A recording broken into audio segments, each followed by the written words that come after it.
Ito lahat. Taniman ng kamatis.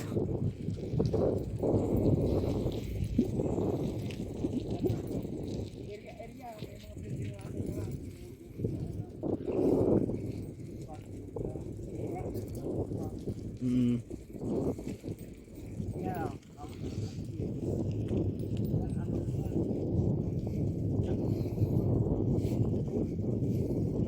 Oo.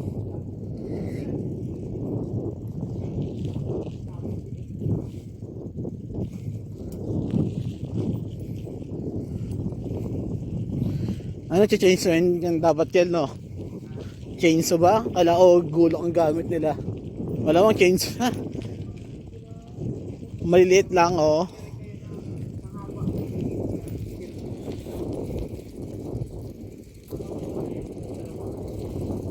Hmm. Nakita ko ngayon yung ano, may ganyan doon sa Gyure.